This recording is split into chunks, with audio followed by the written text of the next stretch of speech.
Hello and welcome back to UnHerd. We are still in the days after the shooting of Charlie Kirk, and we're trying to make sense both of the event and also the reaction to it. What kind of political situation we now find ourselves in these really quite dark times. One question is, how does it relate to 2020?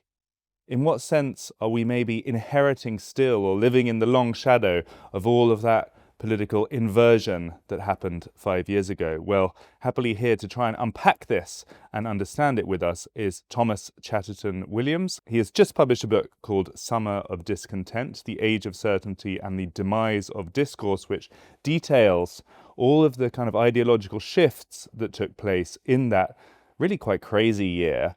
And he's here, and what we're going to ask you, Thomas, is, all of that work you did on 2020, in the days after this shooting and in the kind of very fractious political conversation, are we still living in its shadow? So welcome to UnHerd. Thanks for having me. It's a pleasure. Let me just start by reflecting with you on what's happened in the past days. How did you experience news of the shooting, and I think crucially also the way people reacted to it? The shooting truly shocked me. It's one of those events that reminds you that the way we live now is really different than is normal. The week started with nonstop video depictions of a horrific killing in North Carolina that were circulating online. You know, we were watching this stabbing on public transport of a Ukrainian immigrant by a homeless and apparently mentally ill black man that I thought was just appalling, and people were calling for a kind of extreme reaction to this. And then you see this new video, this image of violence, of horrific violence of Charlie Kirk being shot while talking at a campus in Utah. And it reminded me that we are in an age of such extreme rhetoric and such illiberalism that now ideas really have consequences in the real world in a way that's scary for anybody that tries to debate or think in public. So, we're living through a time of reaction to an illiberalism that crept in from the left for, I would say, a decade and a half prior to 2024, prior to the kind of re-election of Donald Trump. And now I think we're in an extraordinary overcorrection where this right-wing extremism, I think it's only getting started.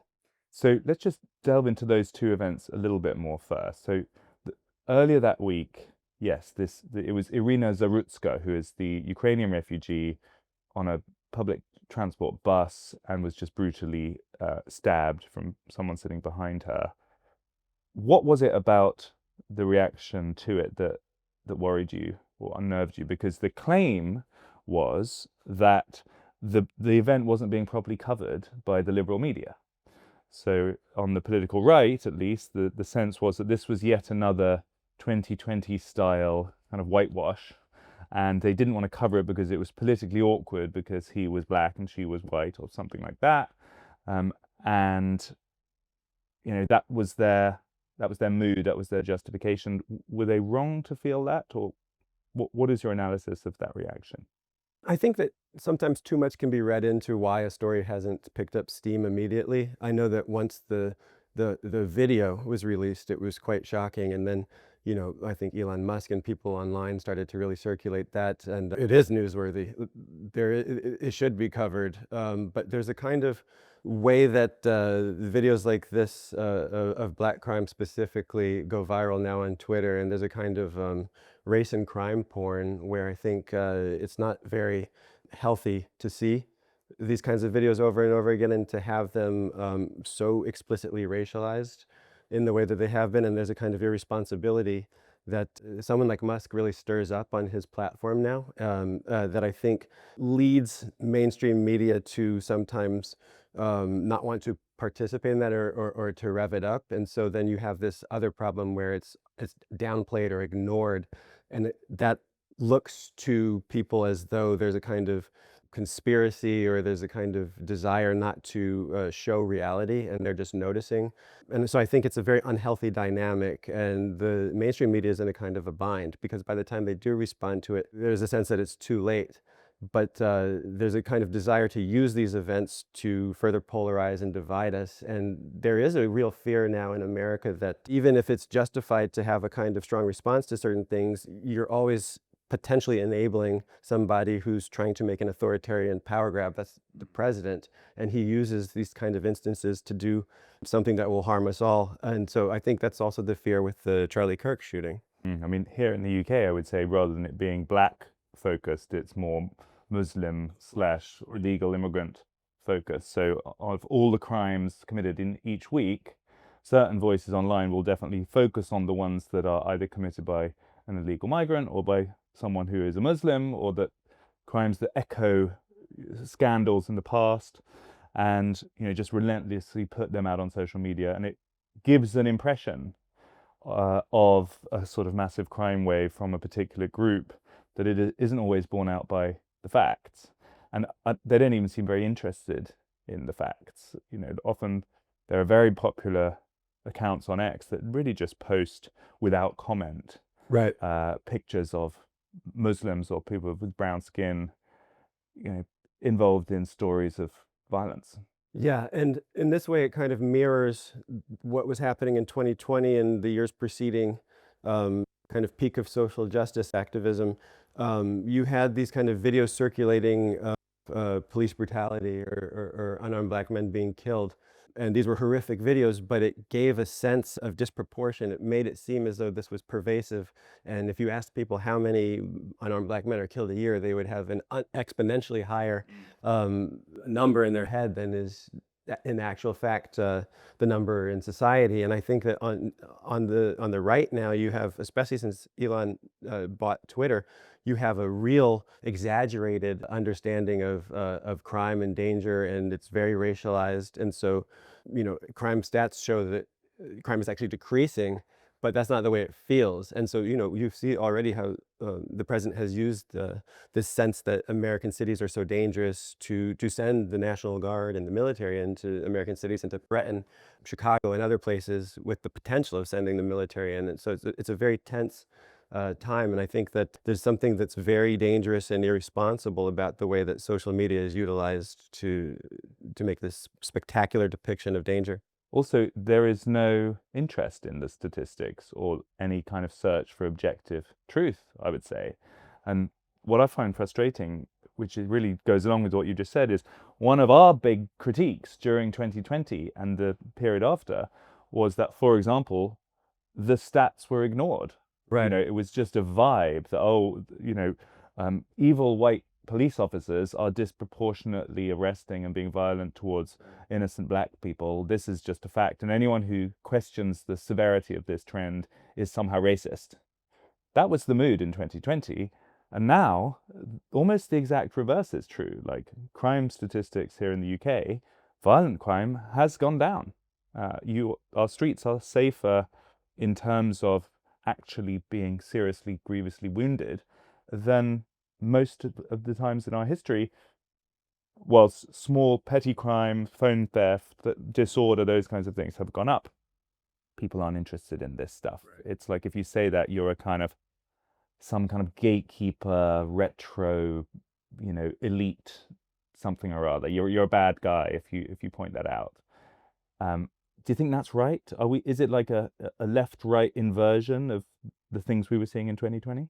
I do feel that there's been a backlash that is inverting a lot of the illiberalism and excess of the social justice era. But you're right that it has to do with vibes and feelings as opposed to a kind of objective analysis of where the threats actually are coming from, or how limited the threats in fact are for most of us. But I would say that prior to this shooting of Charlie Kirk, I would say that the danger of violence is exaggerated, but now something does feel like a barrier it's crossed, or a boundary is crossed, and to see an explicit assassination based on apparently someone's ideas, it feels like that we're stepping into a different kind of moment, and I don't know, I don't want to downplay whatever the risks might be and pretend that there's nothing to see here, to keep on as normal. So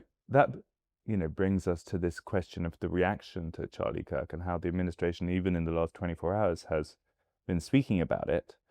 And it just strikes me, I don't know if you agree with this, that formerly in previous decades, when there was an incredibly shocking public event like this, the first thought, the first duty of a political leader would have been to try and calm things down, to bring people together, and try to remind people that violence is not the answer. You think of the Bobby Kennedy speech as he found out about the assassination of Martin Luther King, and he gave that extraordinary speech to a mainly black crowd and very beautifully sort of diffused the moment. It couldn't be more different to what President Trump did. Obviously very moved. He knows Charlie Kirk well and right to be angry about it. But it was just striking that there was no attempt to restore calm or remind people why this is not the right approach. It was more of a sense of blaming the political opponents and bringing on some kind of new front in the political war. Yeah, this is really dangerous. It's extraordinarily irresponsible to blame it on the left and to pin it on an entire side of the political spectrum. And the president did that immediately in his address from the Oval Office, and then he linked it to the same left that tried to kill him and spoke, we still don't fully understand the motives of whoever shot at him in Butler, Pennsylvania a year ago. So it just, at a time when you need calm, we actually are being led by figures that are actually fanning the flames. And I think it's really combustible and it's dangerous. And social media, to be honest, is making it all much more dangerous. And anybody who works in the space of going out in public, I've talked to multiple writers, and Charlie Kirk was much more famous than most people, but anybody who goes out on stage in public is now thinking twice about what type of risk that poses, and also thinking about whether it's really worth it, I think, to advance certain viewpoints. And, I've written a lot about the kind of censoriousness and self-censorship that was imposed from the desire not to be canceled and things like that, in the 2010s and during the peak of wokeness or whatever we want to call it. But worrying about losing your livelihood pales in comparison to worrying about having the wrong point of view and getting shot on stage. It's a terrifying moment, and we don't have the calm being restored. But I can already hear the comments under this video, and I want to almost address them before they've been written. They'll be like, "What do you mean it's dangerous to say that the assassin was of the left? We now apparently know, at least it has been claimed by the Wall Street Journal, Daily Telegraph, and a number of other outlets, that there were pro-trans and anti-fascist slogans engraved or etched on the bullet casings. That seemed pretty powerful evidence that this was a politically motivated crime and that it came from the political left. To not say that is just to live in denial, isn't it?" Well, I mean, I would urge restraint in jumping to conclusions, because we don't know if that was put there precisely to generate that reaction. We don't know if it was, we don't even know if it was a foreign agent operating on behalf of Russia or China or something to sow division. I mean, it seems that speculation, no matter how strongly an etching on a bullet seems to suggest that it was a trans activist or someone on the left, it seems that it's in all of our interests to wait until we have all of the facts, and we don't know how we're being manipulated. And I think that this is a moment in which it's very easy to manipulate and to exploit the divisions that exists in American society. We're a tinderbox waiting to be set aflame. And so I would just urge restraint. And I think that's what any responsible leader has to do, even if it seems to be the case that it was somebody associated or associating themselves with what is called the left. What do you predict will happen now in terms of the administration's response? I mean, I spoke yesterday to our US editor Sohrab Ahmari and Emily Jashinsky in Washington, D.C., and they were pretty much certain that there would be a policy response and that it would involve some kind of crackdown on perceived networks in the political left that are akin to terrorist groups, Antifa and the rest, perhaps even using spy technology to check people's historic social media posts and the rest of it. Do you think that's likely, and does it make you anxious? I do. I mean, I think that there will be an extreme crackdown. We've seen people like Christopher Rufo and others online. They've been calling for it since um, the moment that the shot rang out. Axios just reported that the administration is now threatening any immigrant who mocks Charlie Kirk can be deported. That's a strange kind of reaction. I worry about a militarized reaction. I worry about this being used as an excuse to further consolidate Donald Trump's authoritarian power grab that he's been slowly enacting, or quickly enacting, actually.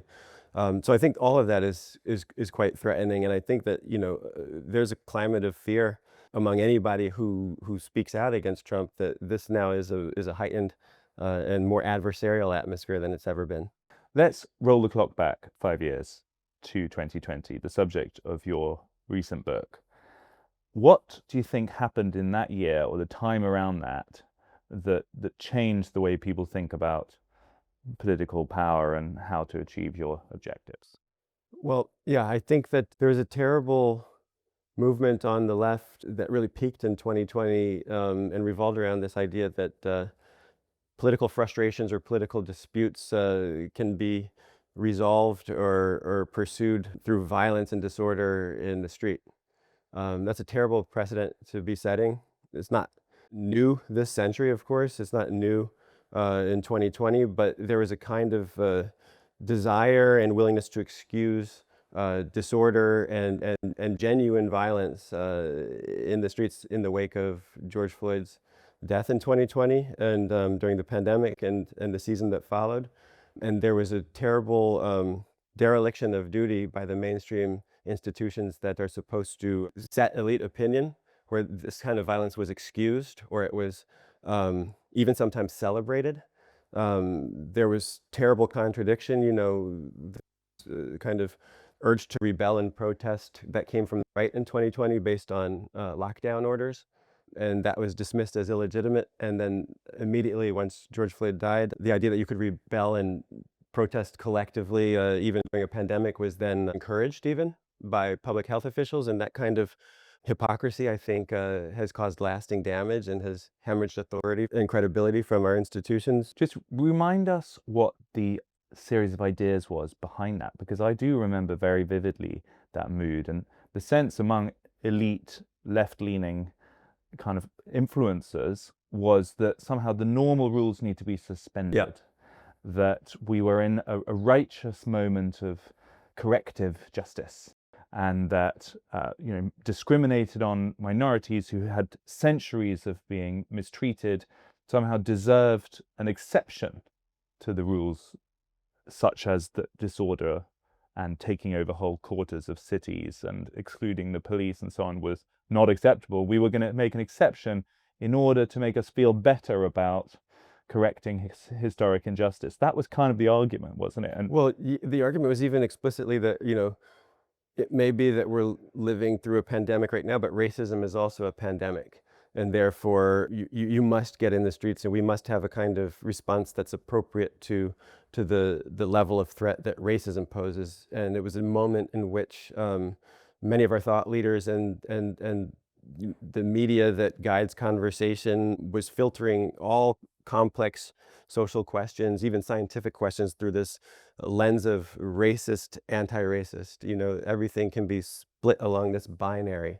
And so if the only true threat in society is racism, then you have to always address that first, regardless of what else is going on. This oversimplified idea of how public life works, I think it's had very lasting and lingering consequences. And also, people saw real acts of violence, looting, rioting, arson, being excused over and over and over again. I think that did contribute to a desire on the right to protest. And when they did on January 6th, they felt justified, and they felt that they were operating from their own place of moral clarity. And so we have two competing visions of a kind of morally righteous entitlement to suspend the norms or to behave in ways that are justified by a state of emergency, and they're completely in contradiction with each other. And now,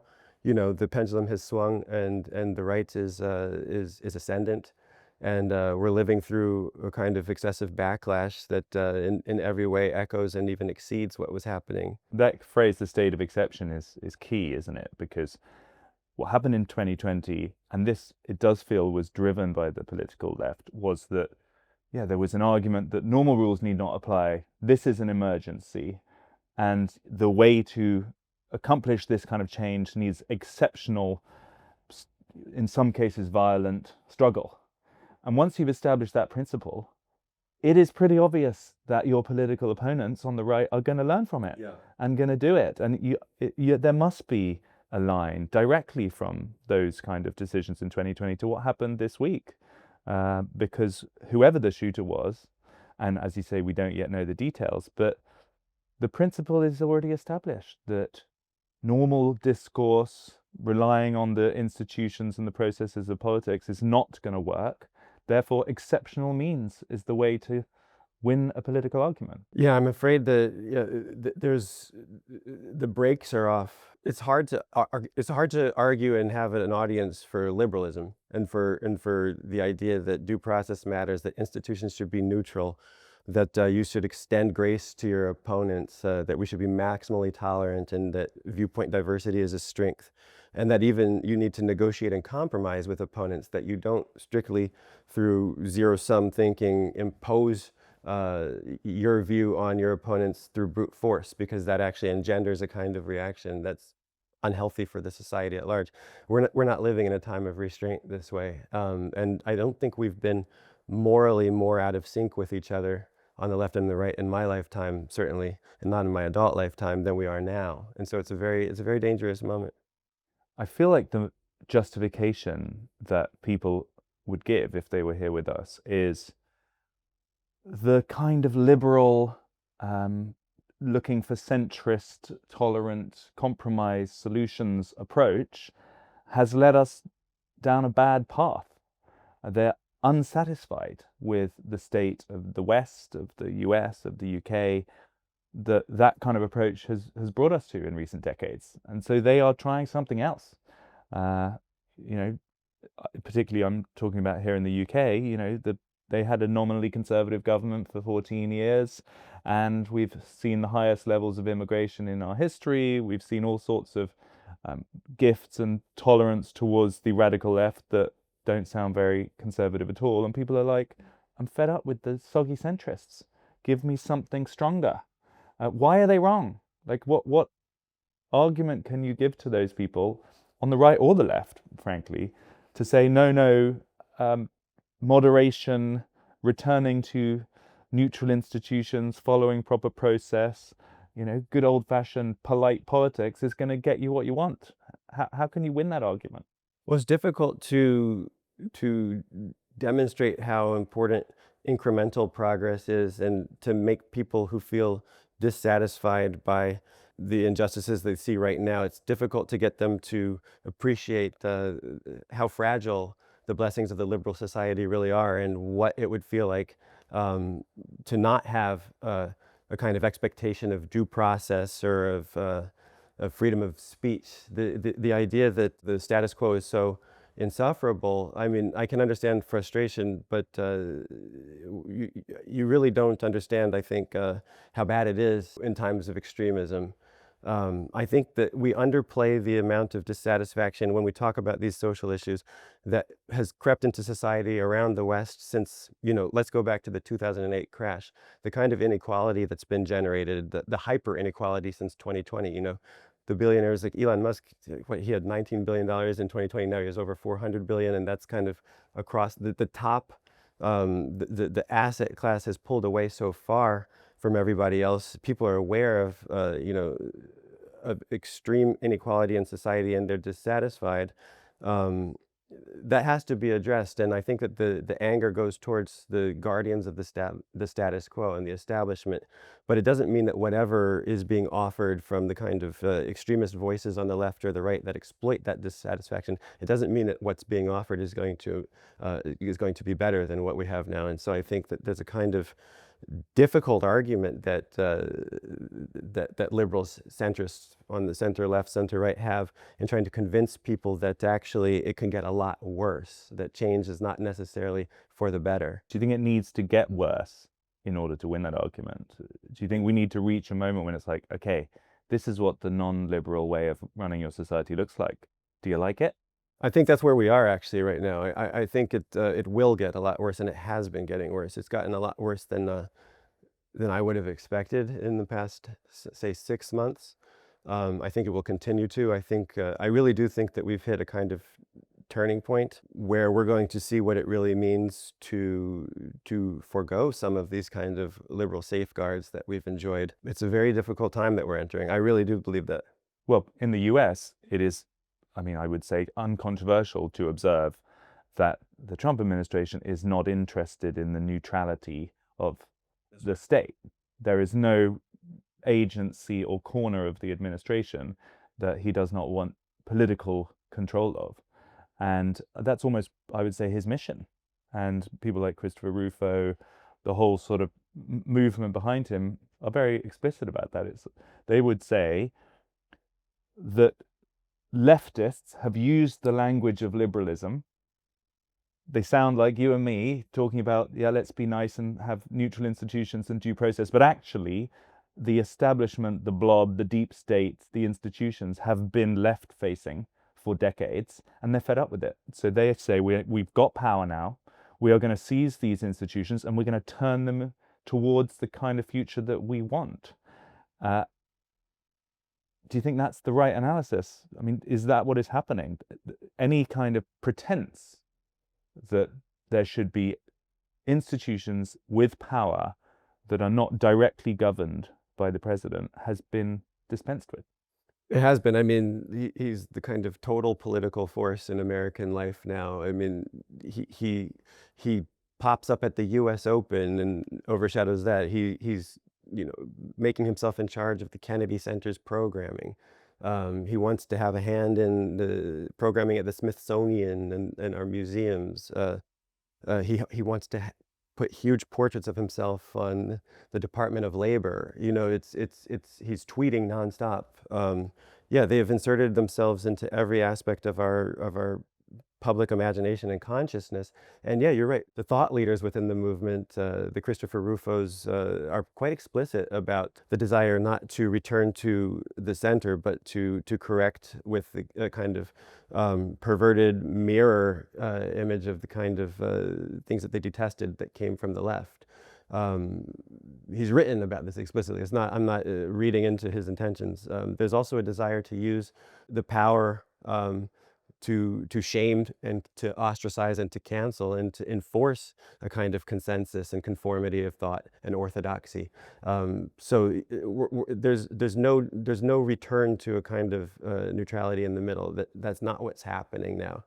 That's where we are now. It's already happened. It's happened. Well, let me try to afford them the courtesy which they perhaps wouldn't afford me, and try to make their case, because maybe they're right. And part of what you wrote about in your book is that the so-called liberals, people who use this kind of language, that controlled the media, the cultural institutions, the academic institutions, the universities, genuinely have been mainly left-facing for decades. That's true, isn't it? And what you detail in your book is reaching a peak in 2020. They abused that authority in an outrageous way, and it has kicked off this backlash. So if we're pointing the finger of blame, and why shouldn't we, is it not reasonable to say, yes, the left basically started this kind of ricocheting effect? It was started by the left, by abusing their position of authority. Well, I think that the kind of social justice movement that dominated our culture and politics throughout the 2010s and early 2020s greatly overplayed its hand. I think there was a lack of willingness to understand how suffocating the kind of norms they took for granted were to everybody else in these institutions. I think, we have examples of, enforced speech, in universities, DEI statements that you had to sign, that you had to dedicate yourself to first and foremost fostering diversity, even if you were being hired to teach physics and it had nothing to do with your area of expertise. I think anybody who's been forced to profess beliefs that they don't actually have probably develops quite a lot of resentment. And this happened in many different ways during this time period. I think that the left really underestimates the degree to which there is a desire for revenge. There's a desire to humiliate and to tear down and to give people a taste of their own medicine. So in that way, the backlash and the kind of creeping or the full-on authoritarianism that we're seeing in this moment of reaction, it doesn't come, it didn't, it's not in a vacuum. It is in relation to an exaggerated orthodoxy that preceded it. There's no doubt about it. In 2020, a few friends of mine and I, we wrote and organized an open letter that was published in Harper's Magazine that was urging restraint at that time, telling anybody that would listen to us on the left that there's a kind of creeping censoriousness and there's an illiberalism on the left that will generate something very potent on the right if you don't see it for what it is and pull back, and if you don't allow people to have valid good faith disagreements. That generated so much backlash and resentment. It's hard to exaggerate. Actually, that was considered a kind of right-wing document, just arguing for restraint against the left. And so I think that went unheeded, and I think that unfortunately there's no letter coming from moderates on the right now urging restraint. Where are against the their side. moderates Where are on the the right? moderates on the right? It does sound, though, that it is the left's fault then. I mean, why not say that? Because in the sequence, in the chronology, that overreach, that abuse of authority came first. And what we're seeing now with the authoritarian illiberal right is a response to it. Well, sure. But, I just think that, it's a much longer conversation to find a starting point. The culture wars, go on and on and on, and it's hard to find the moment at which, who shot first. But, there was a sense on the left that, injustice had been suffered for too long, and that now there was the time and ability to make that known. So, you have, in my book, I tried to go back to this moment in the aughts when you have the rise of Barack Obama, and you have this I think the high point, certainly in my life, of a kind of pluralistic desire in America to come together and to embrace a kind of vision that doesn't forget the oppressions and injustices of the past, but genuinely believes that we can move beyond them. And he had this kind of post-racial vision of an American future that many Americans and people around the world really found attractive and bought into. And it's out of that kind of failed attempt to establish the post-racial American future that I think there was enormous disillusionment that bloomed on the left. Like, Obama didn't change American society. Black men are still being killed. Now we have this kind of technology in our pockets for the first time, and we have social media where we can distribute these videos and everybody can see for themselves that nothing has changed. In fact, it might be worse than ever. And so the social justice movement, Black Lives Matter and all that, start out of this kind of, they start during the second term of the Obama administration, where there's no longer that hope and change mentality. And at the same time, on that though, he didn't achieve what he promised. No, he didn't. So not just on race, on all sorts of areas. So yeah, if we want to go back in time, Obama is an incredibly relevant figure, as you say, because the rhetoric was so beautiful and it was so inspiring. I mean, he was planning to roll back the rise of the oceans, as I recall. That certainly didn't happen, and I think that people around the world, but obviously particularly in the US, just felt like they were sold a pup. Yeah. It was almost like a fraud, because the actual change to the country didn't happen. And then they just flipped. They said, okay, fine. This lofty, inspiring, educated, polite, liberal sounding approach, exemplified by Barack Obama, didn't get us what we want. Right. We need a rougher champion, and hence the pivot to Trump. Do you think that's what happened? Well, then I mean, there's so many ways in which, you had mentioned this earlier, how centrists and the status quo let the people down. What came out of Obama was that it's her turn. And whether you want Bernie Sanders or someone like that who might actually potentially give you more of the change that you desire, it doesn't matter. You're not going to get that. You're going to get Hillary Clinton.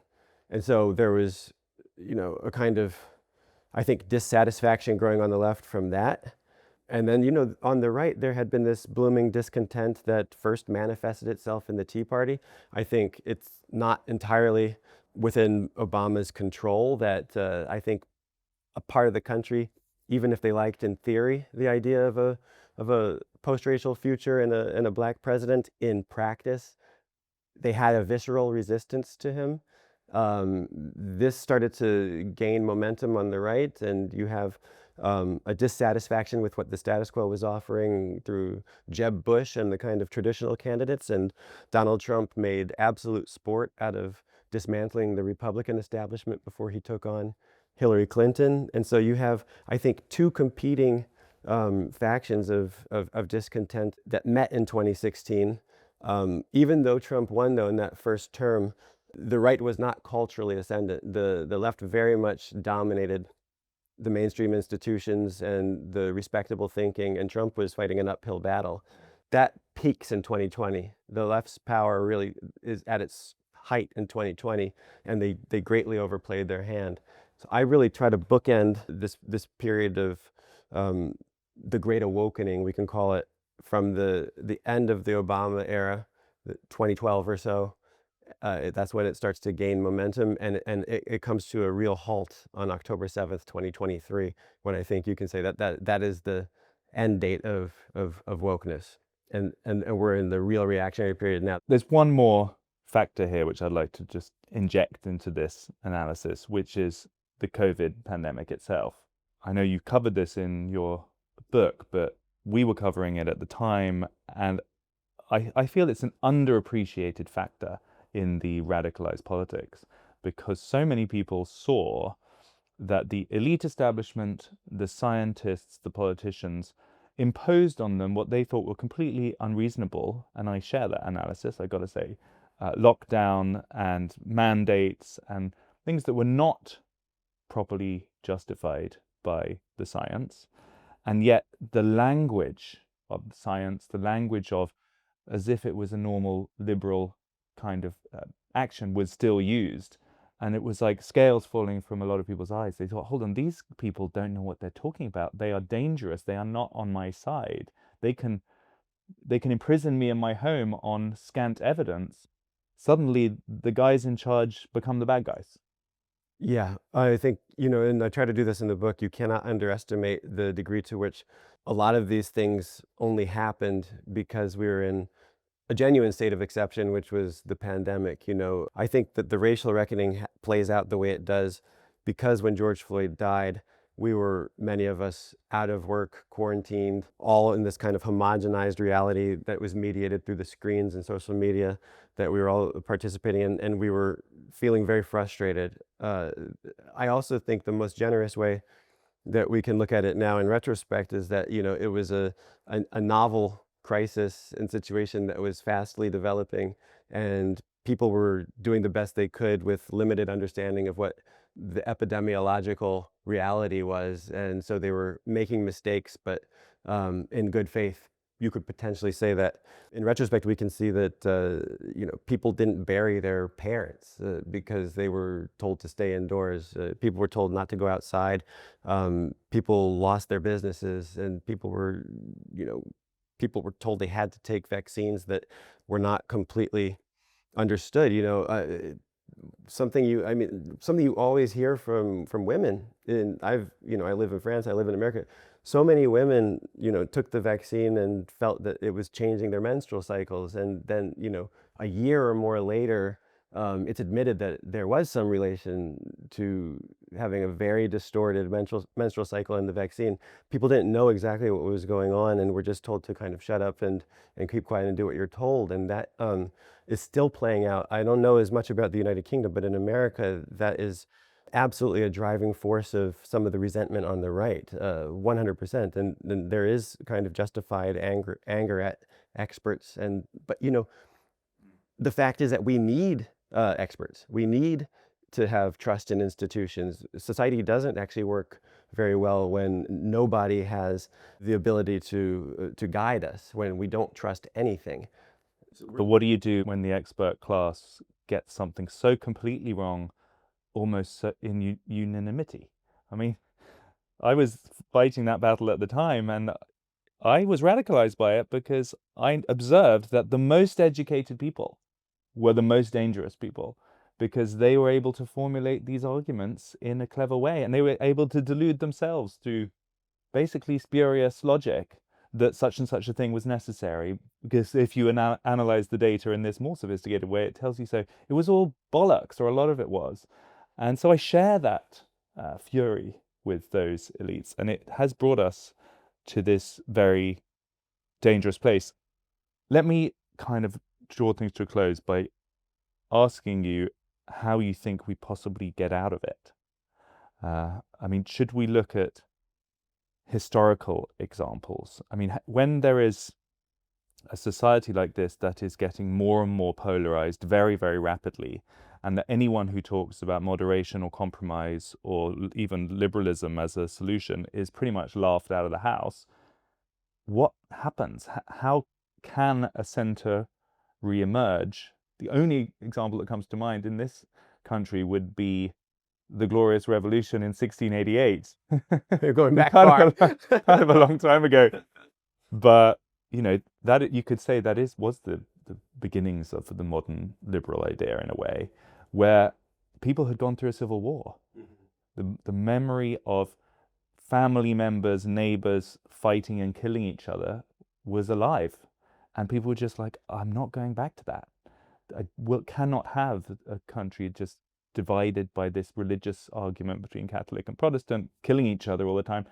We don't want to live like that. Therefore, we're going to make the supreme effort to build these institutions to negotiate our differences, because we want peace, not war. It took that to create liberalism. Yeah.